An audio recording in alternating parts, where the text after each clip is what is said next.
Welcome to the What is Life Dude podcast. We're your hosts, Eric and Sarah. I'm a freelance musician. And I'm a vegan chef and food blogger. This is where we share our thoughts about building a healthy relationship, working as creatives on our own terms, and living with intention and authenticity. We don't have it all figured out yet, but every conversation gets us a little closer to answering the question, what is life, dude?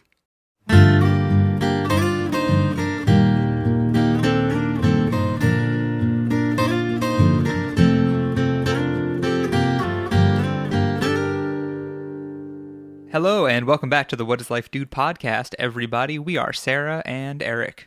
Everybody, welcome to 2021. Welcome to the first episode of the new year. Hope you guys like the new theme song. So the theme song that you guys just heard isn't actually done as of when we're recording this, but it's in the works, and we have it almost completed. Mm-hmm. So it's funny that we know it'll be done, but I'm still working on it. And I know we wanted to go for a chiller, calmer, ambient vibe, so I tried to open up the podcast by not screaming, hello, welcome back to the What is Life Dude podcast, kind of like I usually do. So I went for a lower energy thing. Right. I think it's funny that the previous version of the theme song, because we've had a few iterations of it, it's so clear that you had just kind of discovered like a desire to learn how to engineer pop music, and you had all these like new tools and stuff. And yeah, it's just interesting. And I specifically requested something a little more chill for this season. Yeah. A little more ambient. Yes. So what are we talking about today? Today we're going to be talking about our 2021 goals. So we're going to go over personal goals for both of us, and also goals we have as a couple, and for the podcast. Yeah, for the podcast. Yeah, a romantic couple, but also a business couple. Mm-hmm. You know? We each specifically chose 2 individual goals and then 1 to 2 for the podcast. And we want to keep this episode, I think, a little bit shorter, and maybe try to keep future episodes not on the super short side, but shorter than they typically have been. Right. Which is like over an hour and a half area. Yeah. Yeah, not that we're going to start like prematurely truncating conversations if they're good, but I do think it can challenge us to be a little bit more to the point, you know? Succinct. Yeah. Yeah. And we'll, like you said, we'll definitely have conversations that go to a different place than we expected, and we just ramble. But I mean, something we've been learning, and it's in a way it's part of all of our goals. It's just doing what feels right and what feels good, and not doing anything for the sake of any other reason, you know? So if we feel good about, let's keep talking about this topic, and an episode's very long, then we'll do it. Yeah. But if it's going to be a forceful thing, we're like, meh. So we'll keep playing it by ear. Right. Should we jump in right away? Let's do it. You want to go first? Sure. So will you hand me the list? Sarah asked me and then wrote them down. There's not that much information on here. It's almost like in my weird shorthand that has a lot of meaning to me, but that might not make sense to you. You're right. But you should know your goals. Come on. I know. Now. I wanted to look at them and just see which one I wanted to talk about first. Okay. Okay. So let's talk about career first. So how do I phrase this in a succinct way? My first goal of 2021 is to finish figuring out my career path and all of the things I want to pursue and all the things I want to do that tie together as my career. Right. So 2020 was kind of it was a very strange year. You got pushed out of the nest almost right away at the start of the year. So yeah, the nest being my job that I did he'd not been in for like. 3 years. Yeah. And then 2020 was a lot of ideas, both for myself and for you and I. And it was, I don't know, it was tough. And I feel like a lot of ideas floated around that just weren't right and were not authentic, right, which we've talked a lot about. And I feel like I've gotten to the point where I truly know what I want to pursue. And I think part of it is like being okay with kind of stacking things and doing a lot of things and pulling them all together as a career instead of just, oh, well, I have a job here and that's what I do for work. Right. Right? I feel like that's the way a lot of us are going. It's like, especially with social media being a source of a lot of people's careers now, there's a lot of diversity in the way that people can make money. Mm-hmm. There's, ads, sponsorships, affiliate links. There's working with clients. There's making courses, events. Well, not so much events, live events now, but Yeah. definitely an option. So I feel like that's definitely appropriate for Mm-hmm. you too, because you are a very dynamic sort of person, and I can see you getting bored doing just one. Like, say if you just locked yourself into only doing freelance theme songs for the rest of your life, I could Yeah. see you getting very bored. So I think it's good for you to try to diversify your streams of income. Yeah. And just to specify, kind of my list of things I've been thinking about more recently is doing the freelance theme songs, other custom music, like maybe scoring a short film. I'm actually going to write some songs for my sister's short film that she's working on right now. So that'll be fun. And that's kind of like my intro to what that feels like and looks like. But I've also been thinking about giving music lessons virtually and like music production lessons. Sarah and I had like this is why we have a podcast, because sometimes we just go into conversations that we don't expect to be so deep. Mm-hmm. Like this morning, like an hour ago, we were just... we already had a podcast episode just between us. Yeah, we were just chatting, and then we're talking about like goals for the future and like what we want our lives to look like years from now. Right? Which is a much different topic than this year's goals. But it was kind of like, wouldn't it be nice to have a house, but I have like a little, we keep calling it a casita, like a little house somewhere else on our property, just like detached from the house, where I have like a really nice recording studio and like clients can come and record stuff.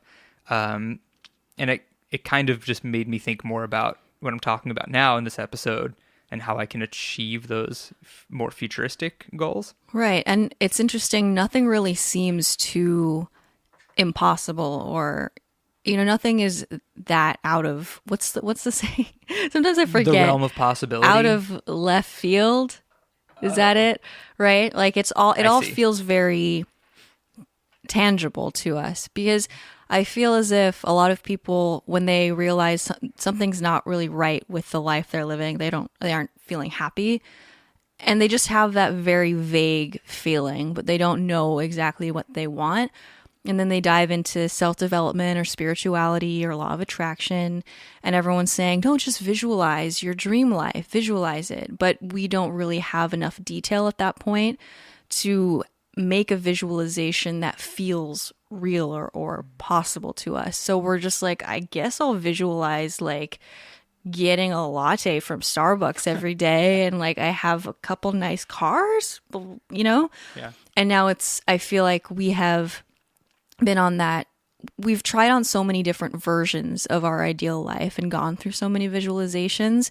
And the more we try and sometimes fail, the more specificity we gain. And now our visualizations feel a lot more real to us and a lot more attainable. Yeah, and more authentic. It feels a little bit more like, it's like the difference between something feeling like big and exciting and expansive and flashy versus just a feeling of coming home, if that makes sense. So I feel like when we have been talking about what we want for our future, what we want to build together and individually, it feels a lot more like something that has always been inside of us lately. Yeah. And, something that led to, well, not something that led to it, but the earlier part of that conversation I referred to earlier was kind of Sarah talking about, well, she'll talk about her goals, but her career and what she wants to do and whatnot. And then we kind of like took a break, and I put YouTube on the TV, and there's this guy I watch. His name is Samurai Guitarist, and he's kind of what his name says he is. He's a literal samurai. I mean, he's a Japanese guy, which I think he's very in touch with his heritage. So he goes by Samurai Guitarist, and he made this video called like having a conversation with my 16-year-old self, in which he did that thing where he edited himself talking to himself, but he like shaved his face and made himself look like a 16-year-old version of himself, and like changed all of his mannerisms and way of speech, so he's a little awkward. And he's now, as a 33-year-old adult, he is still kind of shy, it seems, and like he's not awkward because he's good at being a YouTube personality, but you can tell he definitely kind of has that introverted feel. So he like really turned it on as his 16-year-old self, and they were talking, and he's like, so you grew up and like now you do guitar for a living? And he's like, yeah, that's what I do. And he's like, so do you like travel around the world and like have groupies? Chicks? Yeah. And Sammy G, won a G, Grammy? Yeah.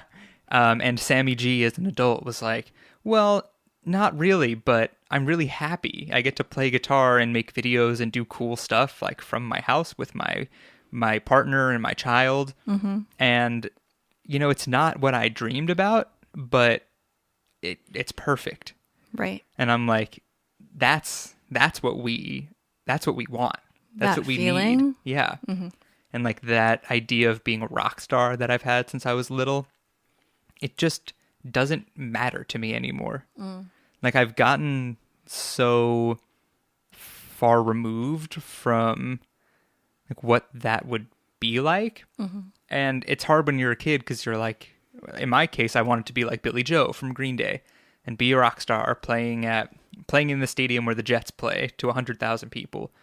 And now I'm like, I did not grow up to be the kind of person that wants to do that. And it's a very weird feeling being like, I want to be a musician, but what if being a musician looked like teaching kids guitar or having a little recording studio and making songs in the recording studio, making songs for clients? Like, what if I was just my own kind of rock star? Yeah. And I did it in a way that was more in line with who I actually grew up to be. Yeah, I think that a lot of people, I think it's so common to fantasize about becoming a famous, like a celebrity or a rock star, because those are the people who have the most visibility in society, especially when we were growing up and social media wasn't a thing yet. So there weren't I don't know what the term is. Well, like there were no influencers. Right. There were just actors, musicians, right. and athletes. Yeah, so you're a normal person or you're a megastar. Right, you're not just famous because like I don't even know, just because like you have a good personality or you look good or both. Like that just didn't exist. Right. So we didn't have that growing up. And so it was like either you're just a normal person like your parents or something, or you're a rock star. And we don't necessarily always have access to people who have different varieties of a job on a similar spectrum, like who makes the jingles that you hear on the radio, or the music teachers who teach at all different levels. So I think, yeah, it makes sense that we would have these really lofty visions, but there's definitely different ways that we discover to be recognized for the things we're good at and that we love. Yeah. Something else came to mind while you were saying that, and I was so desperately trying to find it again before the conversation. You can always interrupt me, even if you're like, "Hey, I'm having this thought. Just remind me to come back to it." Yeah, I could. But yeah, I don't know. I think I'm really starting to understand how I can do a different version of what I've always wanted to do. Right. It's almost, I think, a huge theme of how Eric and I both have been wanting to change the type of content we create is shifting more from affecting a certain number of people and more towards magnifying our influence over a smaller group of more specific types of people, if that makes sense. So rather than worrying so much about analytics and is my subscriber count growing, not that that's a bad goal to have, it's certainly, an important metric, but rather than that being our main or primary source of information as to whether we're growing or improving, thinking more about, okay, what kind of person do I specifically want to be in my community, you know? Mm-hmm. And how can I best serve them? And maybe even moving away a little bit from making free content online and seeing like how can I interact with people or do a transaction between like myself and one other person or a smaller group of people who need what I offer. So I can really give them direct, personalized attention and help. Yeah. Okay, I remember what I was going to say. And then after I say this, I want to spin it back to you and go to your first goal because I think it'll relate in a nice way. So I was thinking about something you said to me the other day where I was talking about making YouTube videos and making content and just trying to figure out what I want to do, right? That'll hit all these things, right? Make me feel good. People will like. I'm knowledgeable about. It's fun, and in doing the wrong thing in order to find the right thing. You know, you mentioned how on our joint Cute Threat channel. Oh yeah, I was gonna bring that up too. Yeah, if you listen to the podcast regularly, you know, like over the summer and the fall, we did 4 reaction videos on YouTube where we reacted to K-pop groups. And Sarah just mentioned to me recently how it was so telling that the best of those 4 videos it has 210,000 views, which is more views than almost all of my videos on my account. My Sarah's Vegan Kitchen channel have, even though I have like over 200,000 subscribers and I've been making videos for so long. So we started with like no subscribers and had a couple of these viral videos with just thousands of comments on it. Mm-hmm. And Sarah was like, you know, isn't it great that happened to show you that you can get 200,000 views on a video and it doesn't matter because when you make a reaction video for an artist in which the fans are so committed and so obsessed and they refuse to hear any criticism about the artist they like, and I understand that. So what you do in these videos is you pander. You say everything's amazing. You just point out all the good things about the videos, and you kind of like hold yourself back on criticisms. Right. Or even some of the things we said that weren't criticisms, but were just observations about their music or performance. Get taken as criticisms by the fans. Right. Yeah. And, you know, we put out these videos with the titles, Musicians React to Blank. And we were doing it from the perspective of 2 people who make music and know music. So, for example, I'd be like, oh, that was auto-tuned. Not a criticism. That's just how it was. And then all the fans would say, no, they don't use auto-tune. You're a bad person for saying so. Right. So making these videos, even though they got so many views. And a little bit of revenue. And a little bit of revenue. Sweet. Yeah. Sarah was like, isn't that amazing how it doesn't feel good? Because you weren't doing anything that felt good to you. So even though you got the result you were looking for, it didn't. You didn't get the emotional result, right? Whereas How to Write a Green Day song, if that got 200,000 views, that would be amazing because it would combine. It felt amazing to make. I love the video, and getting that result. And you're showing up as yourself. I think that I think almost what all humans really want is just to be seen and recognized and appreciated for what comes naturally to us or what our natural talents are or what is in our hearts. Not to sound super cheesy, but It's true. I feel like we are born, we have this inkling of what we intrinsically love and what we have the potential to be really good at. And for most of us, it's just layers and layers and layers of conditioning on top of that. And then we have to unlearn all of it and come back to who we were all along. And I think all of us just want to be seen deeply and understood and recognized for our talents. And it doesn't matter. I feel like the way a lot of celebrities like tragic celebrity stories go, kind of shows that you can have all of the love and, well, quote unquote, love and attention and fame, and it might not feel fulfilling. It might feel really lonely if you're not showing up in the way that you were meant to. Yeah. And real quick, but when I put out that How to Write a Green Day video, or How to Write a Green Day song video that I love so much, it's like 25 minutes long. Mm-hmm. And the first 22 minutes are me explaining chord progressions and recording techniques and whatnot. So my whole family watched it, and I know most of my family listens to our podcast now, Mm-hmm. so I'm probably going to get yelled at.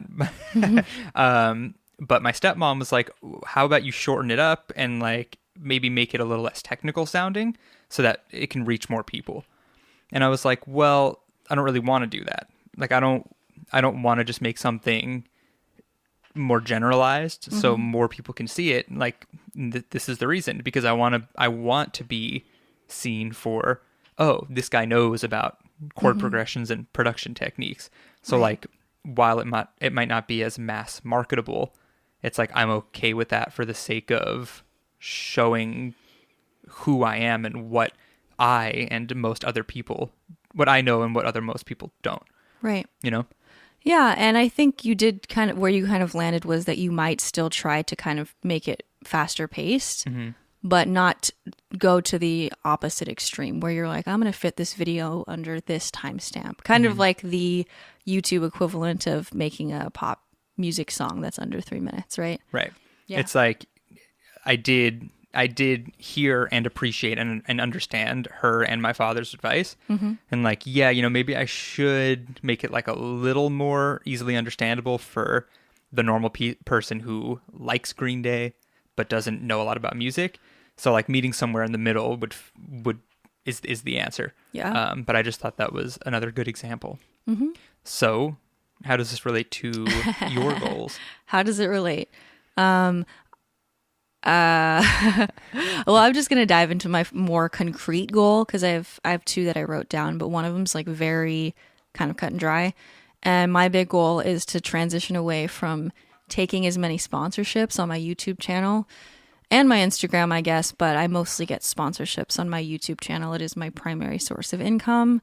And I would also like to, if at all possible, disable the ads that YouTube runs on videos, which is another big source of my income. And it's interesting when I rewind back to when I first started making videos before I was even getting enough views to generate any sort of ad income or attract sponsorships. I was already thinking about at what point it would be appropriate to turn on ads. And I always felt kind of not positively about it. I wanted to delay it for as long as possible because I always felt that ads would drive people away. Like it would make people question my integrity, I suppose. Fast forward and now it's extremely commonplace, and I've never really gotten a comment shitting on me for running ads on my videos, or most of the time I don't get negative comments about running sponsorships either, because it's very normal. Like everyone, for the most part, who does YouTube as a career does work with sponsors. And so I think people who watch YouTube a lot yeah. are not angry with creators for putting ads in. Yeah. I think they're mostly annoyed with YouTube for how many ads they'll put in. Right. Because that's not really up to you. Yes. So I've always felt very rocky about it. I talked a lot about it in our previous episode where I actually, if you listen to me, got quite triggered because it's not an issue that's in the past that I've like really resolved. It's something that I'm still very much in the middle of and am still navigating some fear as far as how will I make money when I'm not doing this? But it's getting more and more magnified to me, the problems with ads. Eric and I just watched a Netflix documentary directed or produced? What's the directed. term? Yeah, by Matt Diavella, who's a YouTuber who makes a lot of content about minimalism and self-improvement habits. And we're going to talk about him later during our like joint couple /podcast goal. But He did a video about minimalism, a A film. documentary This film. is classic Sarah. She calls movies and films videos, Yeah, and then she'll call like a YouTube video a a movie. movie. I mix up those terms kind of the same way that I mix up Time. numbers a lot, numbers and time. I don't know why. You're like, yeah, that was 3 days, 3 years ago. Right, but this documentary spotlights these two guys who are, I think, known as the minimalists. That's their business. And they both talk about how they reached a lot of success from I'm like blanking on a lot of words today for some reason. Okay. I just feel in generally more sluggish. But like a more traditional sense, they were successful, quote unquote. So they were making a lot of money, but they were also spending a lot. So even though they had large salaries, they weren't that happy. One of them, their relationship kind of crumbled. They got a divorce. Their mom died the same month, I believe. They were just talking about how they had both come from kind of not having very much as kids, and it had driven them to never want to be poor and to just want to pad their existence with lots of things. So they were living paycheck to paycheck, or at least one of them was, despite making so much money. And they both just talked about how minimalism transformed their lives and they have more meaning now. And now they make money talking about Promoting minimalism. minimalism. Right, and this film. So I've just been thinking so much about consumerism, how it's affected me negatively, which we've talked about in a lot of past episodes, and how I've spent many, many years of my adult life, basically since graduating college in 2013, trying to make more money to attain more things and to feel more secure. Like I wanted the house, I wanted the car. I had this vision of a life that was different from the life that I had growing up, which was very small. And the closer I got to that goal, the worse I felt and the more I was having like little meltdowns and all of that. And so I just kind of on the other end of that now am wanting to not participate in that culture at all. And so I don't really want ads running on my videos because I've noticed, especially now that it's the new year, all the ads that I get, that I'm served when I'm watching YouTube have been about dieting and like various dieting apps, and they're all of them start by denouncing diet culture, and then they try to loop you in and sell you on this supposedly different model of dieting and weight loss. And I understand, especially as someone who's had disordered eating, like how damaging that can be and to be just pummeled with this sort of rhetoric everywhere you go. But except now companies and brands know that it's not politically correct anymore, so they try to lie to you to make you think it's different. Not that I'm not trying to say that losing weight is always a bad goal. It could be very well healthy for you, but I think it's a lot of brands are very disingenuous about how they are approaching it. Yeah, it's all about intention, right? Mm-hmm. It's like, well, are you trying to get people to be healthier, or are you trying to do something else to make them keep coming back and giving you money, and you don't actually care if they get healthier, right? Right. But it's funny talking about ads, because I think I mentioned last episode I'm listening to Ready Player One, and basically the concept of the book is that it's a few decades into the future and everyone basically lives their lives inside this virtual reality game called the Oasis. Mm-hmm. And like that's where they live their lives now. Like the real world doesn't matter as much. But one of the fears of the people who enjoy playing in the Oasis or living in the Oasis is that this big company, it's basically Comcast, is going to like earn the rights to the company through more details.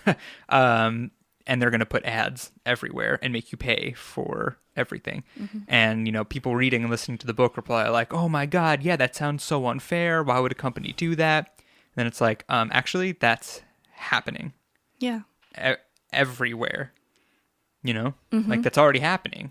Right. And it's 2020 and it's 2045 in the book. It is. And when you think about how many industries obviously the beauty industry, fashion industry, a diet industry, and now a lot of influencer marketing industry. It's all based upon making you feel like you're not enough. Therefore, buy this thing for better health, for better relationships, for better sex, for all of these things. And I don't want to be a part of it. I don't want to be a part of it. Yeah. Not that selling things is always wrong, but I want people to feel like free to examine whether things will actually bring meaning and happiness to their lives. Yeah. I've been thinking, it's funny, on YouTube, I feel as if there's a lot of popular creators who make those aesthetic, quiet videos. We watched a lot of Craig Adams videos, and he just does really beautiful, quiet hiking videos. Who else have we been? Lizzie Chi. Mm-hmm. She's a Chinese creator who we've talked about before, who just grows things out in the Chinese countryside and makes beautiful meals. And what primitive technology? Tell him about him. So I don't think he makes videos anymore. Yeah. But he's a guy that lives somewhere in Australia, and he goes into the Australian bush in just a pair of shorts. Yeah. And I mean, he had his channel running for a number of years, maybe 5 or 6 years. Mm-hmm. But he basically just made stuff out in the wilderness, like from what was there, from natural. Yeah, exactly. Just, I don't even know. I can't even say it right. So he would build larger projects, like he's made huts and clays ovens and all of that. But what he uses to make those bigger projects are all tools that he's made in previous videos. Episodes. Yeah. Right. And no dialogue or anything, just captions that you can choose to turn on or off. Mm-hmm. And I feel like these channels are so immensely popular because there is a part of human nature that just craves that level of simplicity and getting back to what is essential. And it's really hard to do when we're, very enmeshed in our society here, where we all have to work to afford just to exist, really. And then we have to work to afford, and this is the whole point of the minimalists, is then we feel pressured to buy a bunch of, they kept using the word stuff. It's just, everything is just stuff, whether it's emotional stuff or things that physical stuff. But it's just like, we feel so pressured to buy all this stuff just so we can fit in with all the other people who have stuff. Yeah. Right? I mean, it's like, I feel like the idea is so prevalent in teenagers and like it never goes away.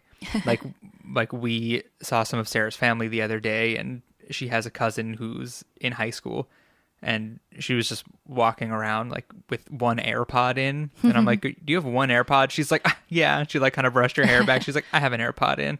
Yeah. And I'm like, yeah, teenagers just, that's what they all do. That's when you first kind of start to, well, I guess it starts earlier actually, because I remember being in elementary school and comparing what I was wearing to other girls. And now, like, the highlight of the year is going shopping for new school clothes. And it's just so interesting. On the topic of like primitive technology or these videos where we're going back in time kind of, and it's our little escape, I like remember, or I think about a time when every single thing, when money was scarcer, right? And things weren't mass produced and available for so cheap. And a family would think really hard about buying someone a new dress or a new pair of shoes. And just everything that was added to the life was so much more intentional. And that's just the opposite is happened now. And it's with social media and a lot of social media influencers making a lot of money and posting on stories. And we can really see, we have like a window into their day-to-day life where they have really nice things. And now we're not just comparing ourselves to other people like us, but we're comparing ourselves to Kylie Jenner. And she does a big tour of her house, which my Christmas decorations tour, and just has so much and never repeats an outfit. And her hair is a different color in every picture. And that's what we're comparing ourselves to. And we feel almost entitled to have the same degree of luxury and the same number of options. Was that in the film? Was that idea? Is that where we saw that? Or Not were we the watching Kylie something Jenner else? thing, but I think they did mention in the Minimalists film how we used to, like in the 50s, for example. Right, okay, it was that. We'd reference ourselves against other people in our neighborhood. Like we all have the same fridge or stove or appliance or outfit. And now we all have access to, like you said, every celebrity. So, like, I recently just unfollowed The Rock. Because I'm like, well, I truthfully don't care about The Rock that much. And it's just like, yeah, and like I see, like, those people are just, it's not unattainable to like become wealthy, but it's probably unattainable to become like one of the wealthiest people in the world. Yeah. Not that The Rock is, but you know what I mean? Like, we're not comparing, oh yeah, we have like, we have similar refrigerators. It's like, their refrigerator costs more than my house. Right. We started recently watching Architectural Digest house tours, and the best example I can think of is David Dobrik, a very popular YouTuber. How old is he even? I think he's 23. Oh goodness. And has like a multi-million-dollar home, and I mean, his home costs way less than a lot of the other homes in that series. Or Zed, the music producer, has a $16 million home. Yeah. And there's like a bowling alley and a big, just all sorts of stuff. And not that I'm shitting on anyone who wants to have those things and can afford them. By all means, spend your money in the way that you see fit and that brings you happiness.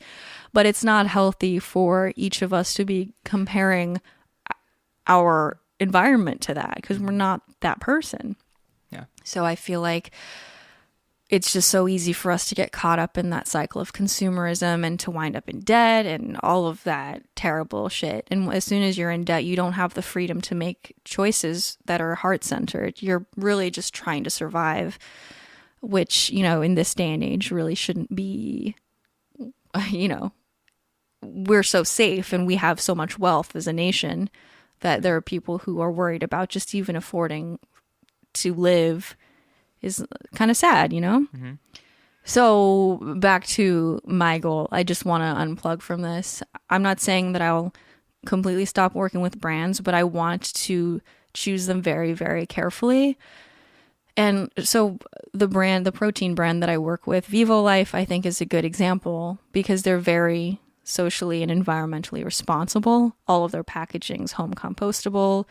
They have carbon neutral shipping and like really good high quality ingredients. They're a vegan brand. And so it feels very in alignment for me to support them. And I want to have that same relationship with every brand that I work with, And just to be like radically like honest, I feel like so I've worked with a couple brands. I don't know that if I'm like even allowed to like say the names.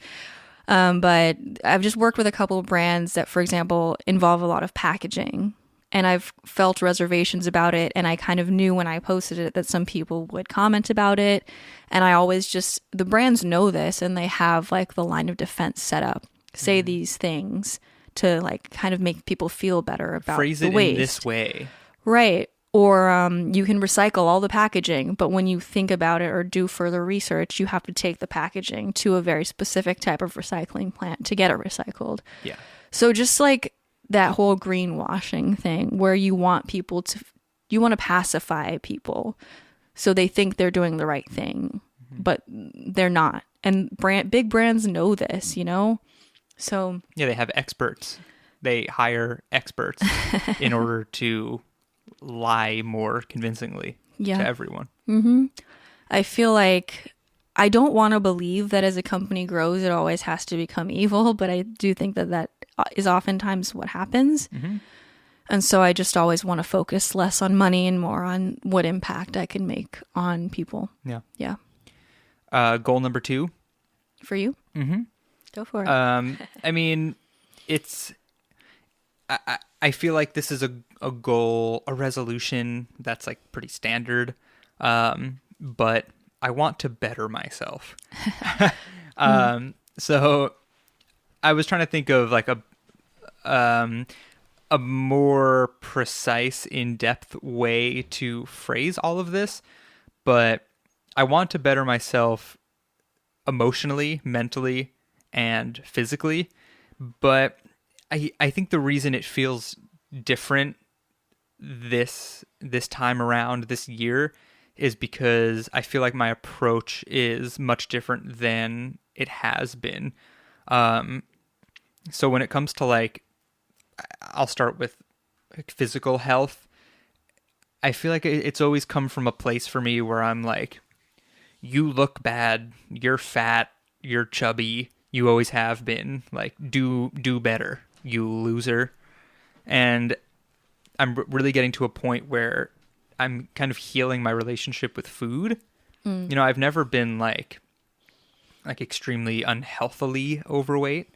I've just been kind of in that like lingering, like, you're technically overweight category. Like, you're fine, but like technically according to the doctors. And I'm like, I want to be a little healthier. And I feel like now I'm really learning how to think about the food I eat and how much food I eat.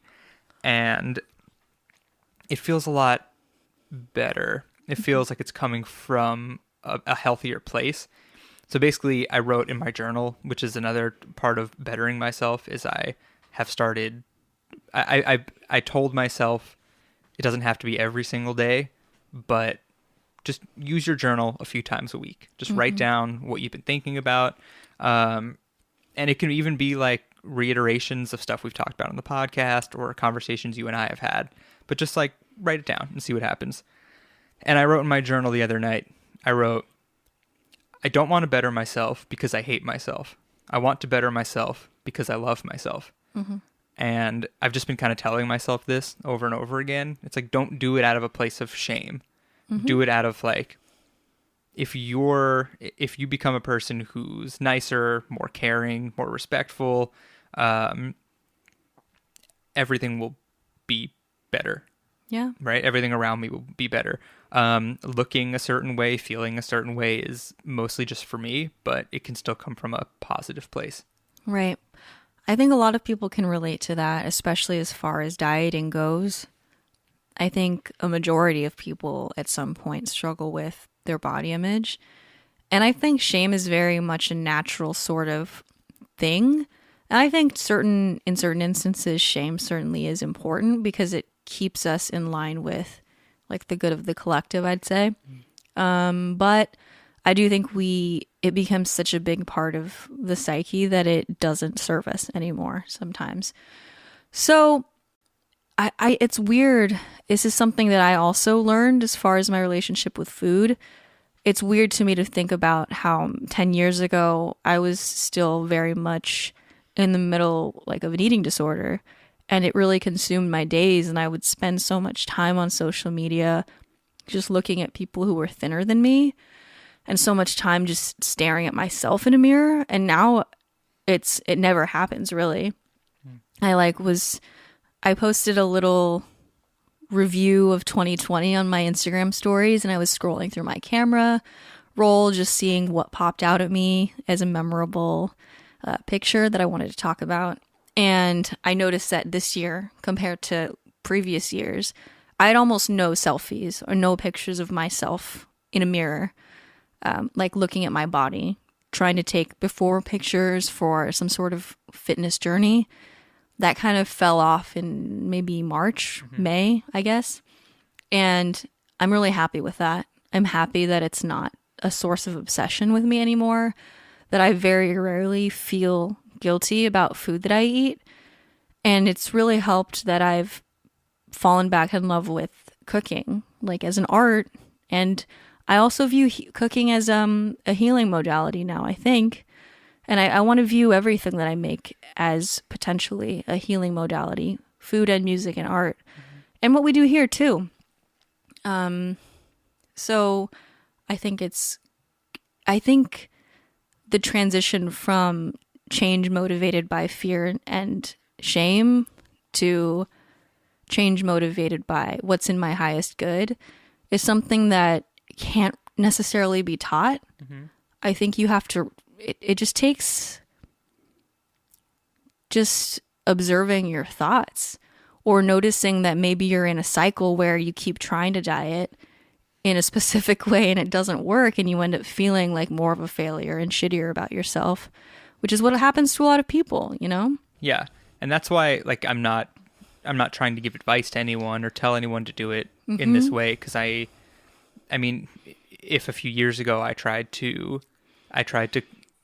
come at this, like, losing a little bit of weight thing with the angle, oh, well, I'm just going to have a better relationship with food and, like, understand what I'm eating and kind of think about, like, okay, well, why do I want to eat more when I'm not hungry? Like, what am I trying to heal inside of myself by, like, shoving more pad thai in, right?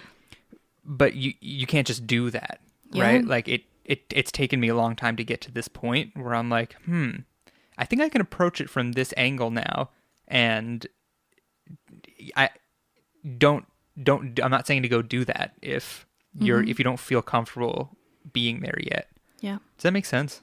Yeah, totally. I think that's the theme of this podcast, is that we can share our individual experiences or what we've learned from other people sharing their experiences.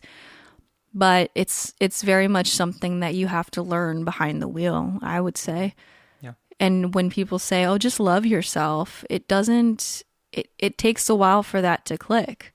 And it takes trying on a couple different ways of, like, when you think about self-love, what might it mean? And the spiritual teacher Teal Swan talks about just taking it decision by decision, moment by moment. If I am feeling bad, what would someone who loved themselves do right now? And it changes person to person, moment to moment.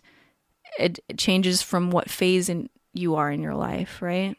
Yeah. And then, physical changes aside, when it comes to emotions in my brain, I feel like over the last year specifically, I've done a lot of growing.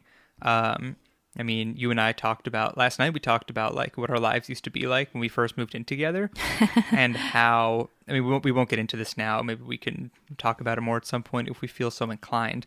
But, like, when I was working a lot and I was really tired when I wasn't at work, and we didn't really take time for our relationship that much and to, like, do the things that would have made us a stronger couple.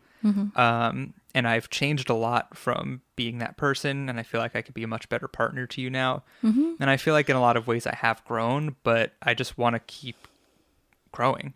I just want to continue being a better person to you, to my family, to strangers. Just, I mean, I don't interact with strangers right now. None of us do. But I mean, like, just a quick example, like, I feel like I've done so much learning and growing. And then yesterday in the morning, I was texting with my sister, and we kind of had some miscommunication, and she said something and got a little angry, which, like, really triggered me because she's my sister and we've been fighting since we were born, like siblings do. Right. And I got so mad, and I said something back, and then we were both really mad at each other. And then it de-escalated, and we kept talking, and I was like, I'm sorry, you got, like, a little mad, and it really set me off, and I really have to work on that. And she was like, the exact same thing happened to me, and I also need to work on that. And we kind of just had, like, this mutual experience of, like, yeah, we're all growing and learning, but sometimes these things just kind of happen. And I'm like, I'd like to be able to contain myself more. Yeah. Like, especially with my family.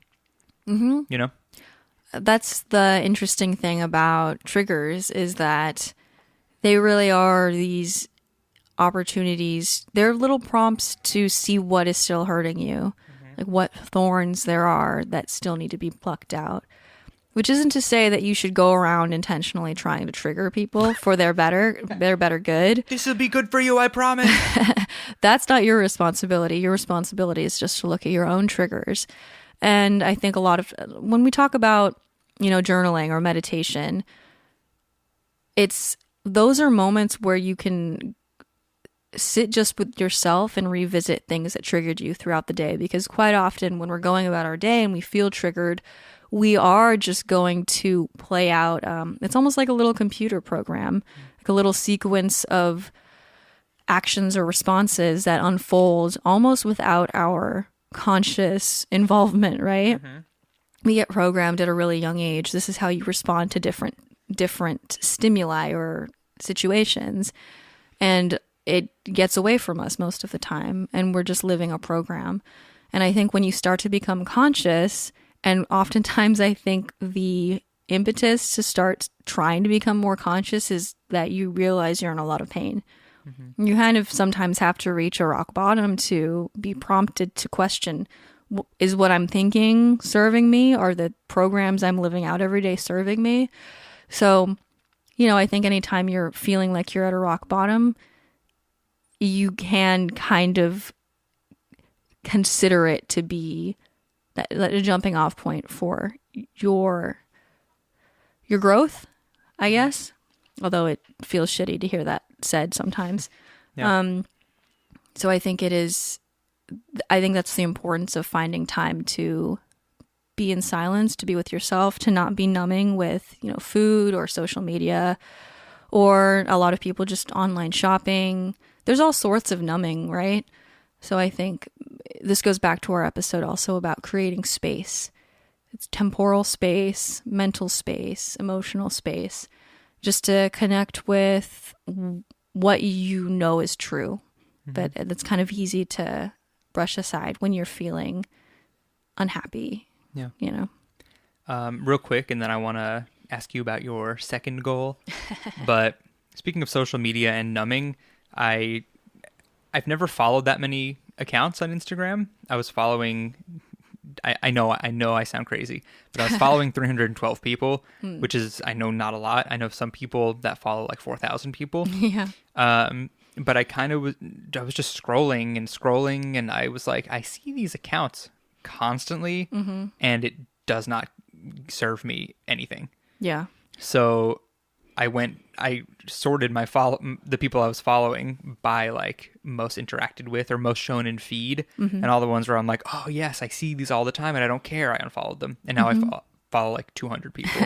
And I jump on Instagram a few times a day now, and I see like 3 posts, and then it says you're all caught up. Yeah. And I'm like, oh, I guess I'll put my phone down. I don't have anything to do. Right. And it's really quite nice. Yeah, in a similar vein, kind of inspired by all the things we've been talking about lately, I started a separate Instagram account, and I'm not posting content on there right now, but I might at some point. But she hasn't even told me what it's the username, so I can go right. follow it. It's a place where I can just I've only followed maybe 20 to 25 accounts, and I'm also getting to that point where I scroll down to the bottom and it says you're all caught up, and it starts just showing me random, ads and similar accounts. But it's this place where, and I keep getting recommendations as to people I might want to follow. Some of them because I think my account is connected to my Facebook, so it knows it knows too much about me, basically. So it's like, here's your aunt, here's your high school friend that you follow on your other account. And I'm like, no, this is my place where I don't have to feel obligated to follow people. How sometimes you feel obligated to follow people as a social convention, Oh, yeah. Like, I got to follow all my family and my friends and anyone who follows me and anyone who I kind of know in social media land. And it's just annoying. And so I created this account where I can just follow people who, I feel when I'm scrolling through it, excited and motivated. And it feels very curated for me. Which is how it's supposed to be, right? But it's really, some would say it really evolved to a new place. I would say it devolved. But yeah. Anyway, second goal? My second goal, it's kind of similar to yours, but it's my version of it. And it's just to keep prioritizing my learning. When maybe middle of this year, if you go back and listen to our episodes, we kept talking about this feeling of stagnation. Is stagnancy a word? Stagnation that we were both feeling.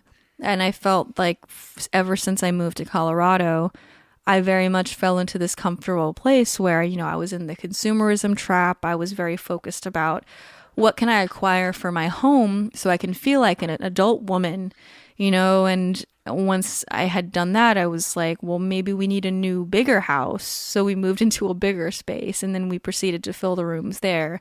And then it was all stuff that we ended up not using, that collected dust that I gave away or sold when we moved. And now we're back to a more minimalistic place. And everything that I've been bringing into my life lately has been things that have been getting great use. So, as far as minimalism goes, I think a lot of people mistake it with like an aesthetic or like a checklist almost, like have the fewest items possible. But it's more just about only bringing things into your life that serve you and that you'll get good use out of. So I have a lot of kitchen appliances, but sometimes just on days off, I'll have all of these different food projects. So I made some homemade yogurt, and I've been making cultured cheese and homemade bread with sourdough, and I have kefir and a kombucha starter. So, and I got a dehydrator, and I will use like 5 different appliances in one day. And I'm like, holy shit, I have more things than the average person, but they all make me so happy. Well, and it is definitely, the sense of having too much is definitely heightened by our living situation. Yeah, it's our specific living situation. Like we live with Sarah's family, so when we moved from Colorado, we brought a bunch of appliances and kitchen tools that they already have, right? Because they're also functioning human beings who make food. So it's like we feel like we have too much shit still, because like our closet upstairs in our room is, we have a bunch of appliances. We have an ice cream maker. Yeah, because like we have duplicates of everything, but we can't get rid of them because at some point we're going to move out, and it goes back to, we need these things again. So right now it still feels like a little cluttered, but it's just because we live with people who already own these things. So it's just funny to me. Yeah. So I went off on a little tangent there, but what I was talking about was how I was acquiring a lot of things because I felt like I needed to, but that didn't bring me a lot of happiness. So I talked in a previous episode about how I bought a lot of decor and furniture, which we have since gotten rid of. And it's so funny, if I had just not bought those things just to fill a void, I could have, maybe I'd have an espresso machine now, which I'd use every day. So I want to say that I felt stagnant because I was just focused on the wrong goals. And it put me on this treadmill where my business didn't grow that much because I wasn't really making inspired content. I was really just making it out of a place of obligation, just to pay my bills. And so lately I've been getting back into that very scholarly mode that I think I've always naturally tended to. I feel like it's very, very me to go down these crazy rabbit holes and become obsessive with certain things. And I want to honor that this year and learn as much as possible about all the things that I love and that I want to incorporate into my career and my presence online. So the cooking, obviously, and not just cooking. I mentioned earlier that I really want to start to consider, I want to connect with food and cooking as like a means to heal myself and other people and Eric. And I've just been focusing a lot more about making nutritious food rather than, some nutritious food is very easy. Like we really love making beans now, but yeah, I want to study more about that, become more connected with food. And I want to start making it really beautiful too. I feel like we eat first with our eyes, right? So I really want food to be another art form for me. I want to learn more about music and keep taking voice lessons. I want to learn about all the spiritual and self-help stuff. I don't like the phrase self-help as much, really, but you know what I mean when I say that. I want to get super, super deep into astrology. And when I say that, I always feel this need to kind of like write it off or like laugh it off because I feel other people's skepticism, but it is something that I'm so passionate about, like actually studying it in a really kind of scholarly manner, reading these really crazy texts. I have a lot of astrology books. And a lot of the people at higher levels of astrology are not just astrologers. They're very well versed in like Jungian psychology and mythology and all these archetypes, because really astrology is the study of the human psyche and all of its different dimensions and stages of life and development. So I want to become an expert in those things and really pour myself into those studies without feeling all the pressure from like quote unquote normal people. Normies. Yeah. I just want to become like unabashedly me. Like, I'm a weird person. I've there's a lot of, like those coming of age stories, movies. I was going to say videos, movies about coming of age. And there's like a kid who's a little different and gets bullied.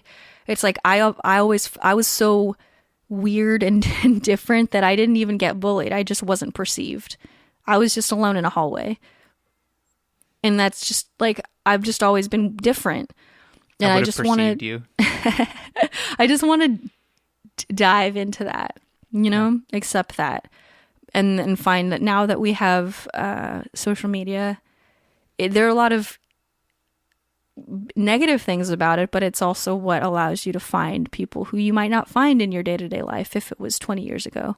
Yeah. So all my fellow weird people. Yeah, I think that it's easier for you to find your community when you are admitting who your community is, Yeah. So that's my goal.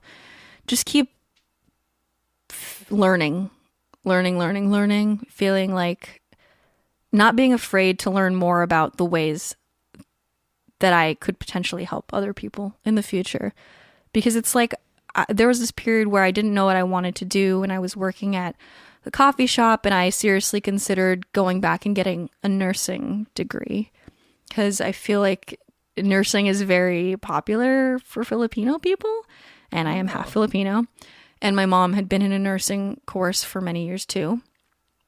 And it just seemed like the right way, and I could help people. And now I'm older, and I'm considering, well, what if I could help people by reading their natal charts? I know it's very unconventional, and some people would roll their eyes, probably a lot of people, but there are those people out there. There's podcasts that have thousands and thousands of listeners, and people who make full-time income writing books about it and just connecting with other people who are equally passionate about it. So I think life is about, instead of trying to fit in with what's just around you, to find where you fit in naturally. I mean, as someone who was a naysayer of all of these, like, I don't even know what to call them, like, quote unquote pseudosciences. Like, I don't really think they're pseudosciences anymore. I mean, it's to me, getting an astrology reading and someone telling you, like, oh, well, when you were born, these planets were here, and here's what it means, and just making you think about the way you behave in a different way. It's no different than going to a normal fucking therapist and them talking to you about your life and why you behave certain ways. It's like, it all just exists to make you consider why you're the way you are, and whatever way you can go about that in order to make yourself better in whatever way that means, like, that's fine with me. And interestingly enough, the way I found astrology, after having been very much a skeptic my entire life, was 2 years ago. I was in this, this rock bottom that I've been in for some time, this stagnant place. And when you're so low and you've tried all of the conventional things, you've done the therapy and the meds, you eat a healthy diet, you do your exercise for 30 minutes at least every single day. When you've exhausted your options, you're going to be open to a lot more.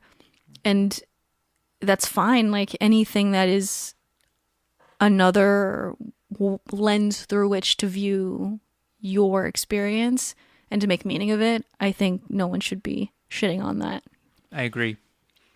So do you want to close out with our joint goals? Sure. It did end up being a long episode. That's what we do. Okay, you have the list. Will you intro them? Let's not say that this is a goal so much as kind of a way we're trying to go about it, I guess. Okay. So for the podcast, and I guess possibly for our joint YouTube, which we haven't published on in quite a while, but we do have a What is Life Dude YouTube channel. We have been inspired a lot by Matt D'Avella and similar channels. And I mean, tell them about the types of videos we've kind of just been binge watching his videos. Yeah, Matt D'Avella mostly talks about his biceps. No, it's like a running joke on his channel.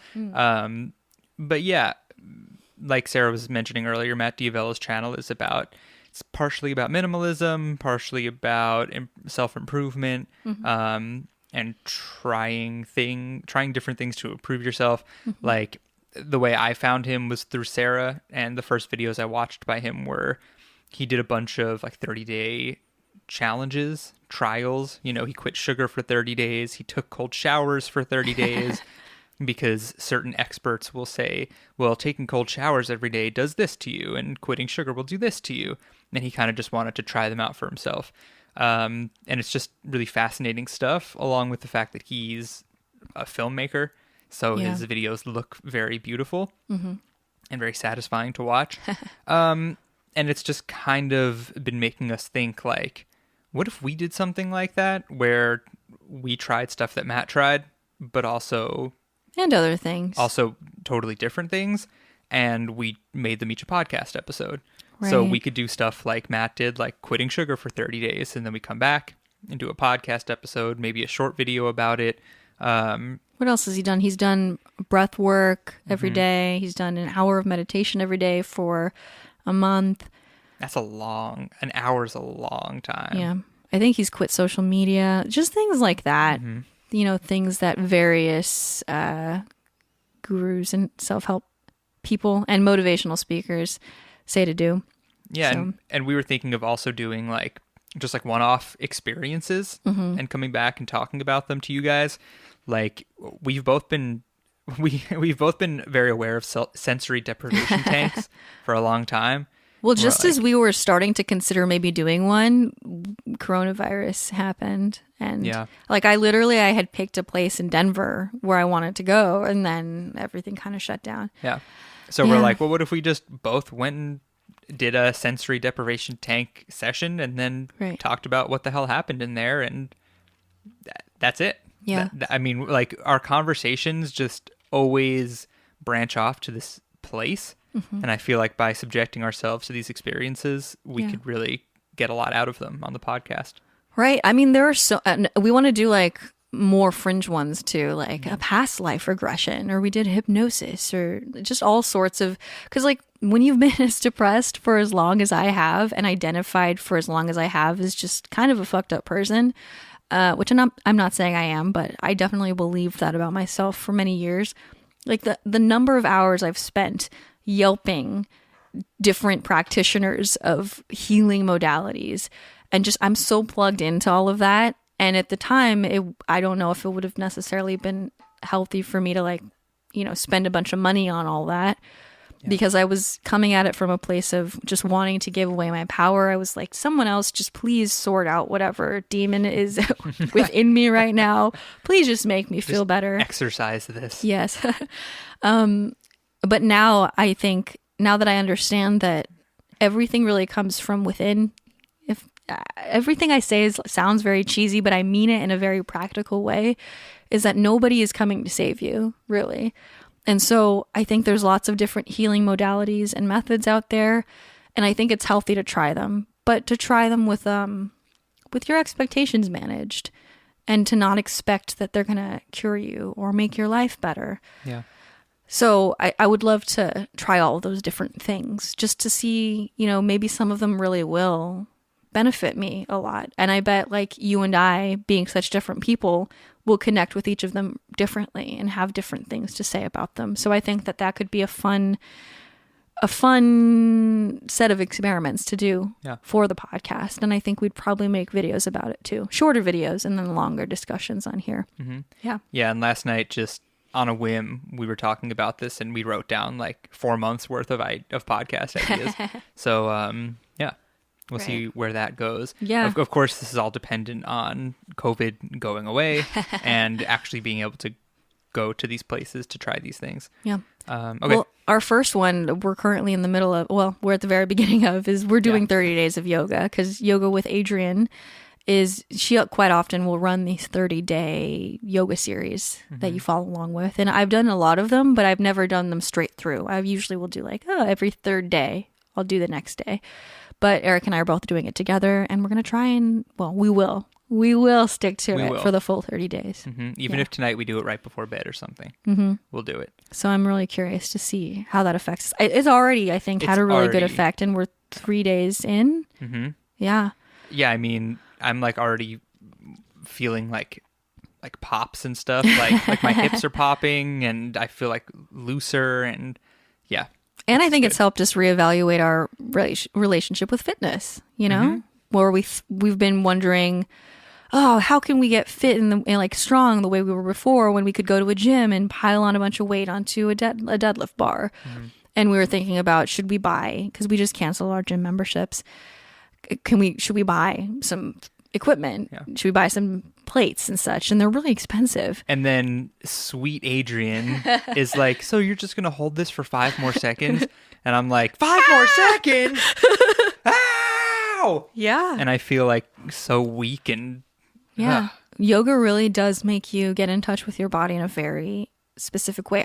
My entire body has been sore for 2 days. It's crazy what you can accomplish just 28 days to go. Yeah, body weight stuff. So yeah, we'll be doing an episode on that too at the end of this adventure. We urge you to join us too if you've done yoga before, but you're wanting to get into it, or you've never done yoga. I feel like she's really good at meeting people where they are. Yeah. Giving lots of substitutions in case something's too difficult or you don't have the flexibility. So isn't it funny how I don't want to harp on this, but I'm just thinking of like, you know, we keep talking about like Amazon and Walmart and huge corporations and how they don't care about us as people. They just care about our money, and they have like a stranglehold.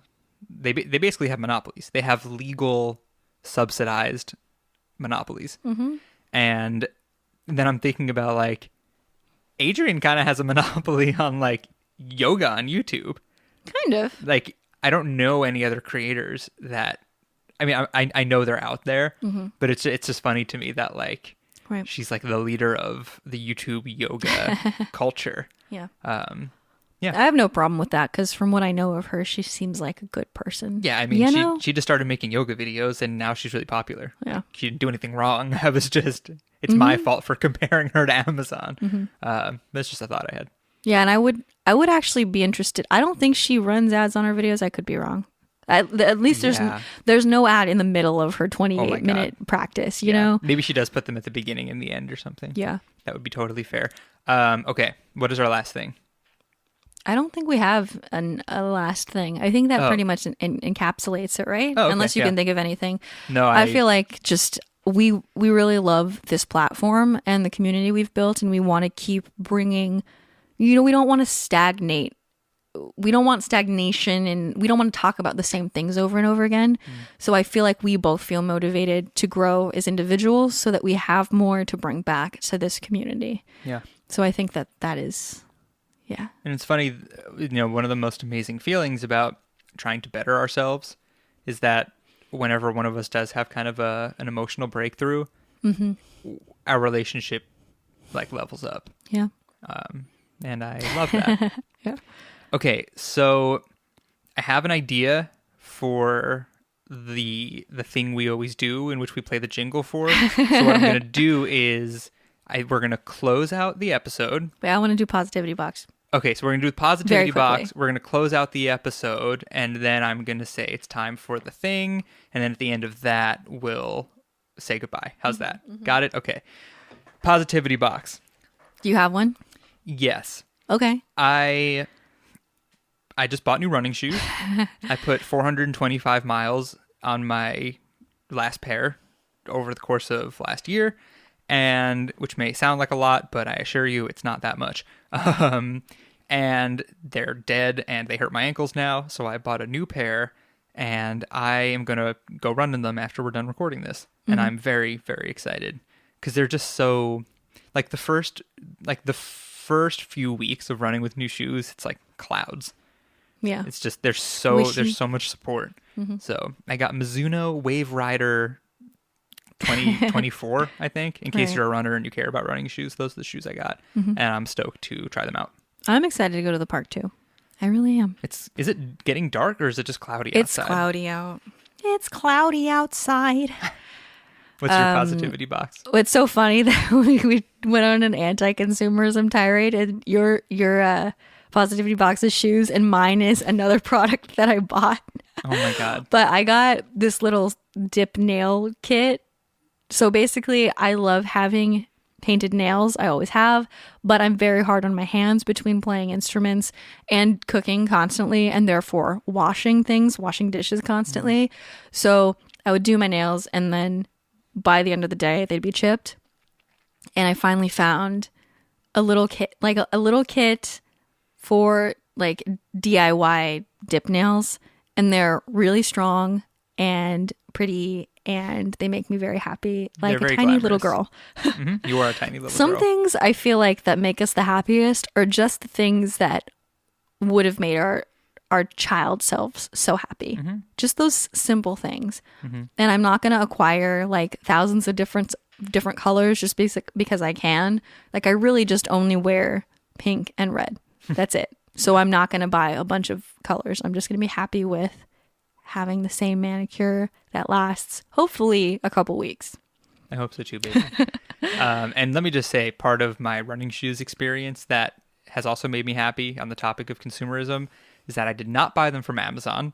I bought them straight from Mizuno's website, which I stole them from a hobo Yes, I stole them from somebody. right off his Tootsies. Ew, don't say that. What was I saying? Yeah, so I bought them straight from Mizuno, and it took a week to arrive instead of 2 days because Amazon is the devil. Well, that's okay. Yeah. So I feel a little bit better that I purchased it directly from the brand, even though they're just another huge brand. What can you do? Okay, so is that all we have to say? I'm gonna test out this new thing. Right. All right. So since it's the end of the episode, it is time for our supporter shout out. Okay, so every week we do a little supporter shout out. We have a list of people who give us a monthly donation through our podcasting platform, anchor.fm. And we're going to read a little list of those people who are so kind as to donate to us in support of the podcast. But let me just say before I go into it is that Sarah pointed out recently that the names are always in the same order. And I was like, yeah, I really should find a way to mix it up. So I actually put the names into a scrambler that I found on Google. So now it's a totally different order. Okay. Oh, no, where is it? Okay, I found it. So, shout out to Anna Dureka, Inga Pfeiffer, Teresa Madara, Sarah Creighton, Jessica Chelgren, Izzy, Dylan Schaubin, Glenn Ames, that's my dad, Morgan Lassiter, Quinn, Alexis Dooley, Megan Stewart, Jennifer, Samantha McIntyre, Kevin Dooley, Karen B.W., and Nina Schmidt. Oh yeah, my dad is a supporter of the podcast now. So, because he listens to it now after 2 years. So thank you. This is a good time to tune in, I think. I think so too. think. Well, I keep berating my family. I'm like, listen to the podcast. My sister Mallory was like, have you ever considered making them shorter? We tried. And I was like, We tried. I was like, no. I was like, we've learned that it doesn't matter as long as we want to be saying what we're saying. So that was funny. So yeah, thank you all for supporting us. If you are unable to make a monthly donation, another great way to support us is to go to iTunes, if that's where you listen, and leave us a nice review and a rating, because it helps the podcast get spread around a little bit more.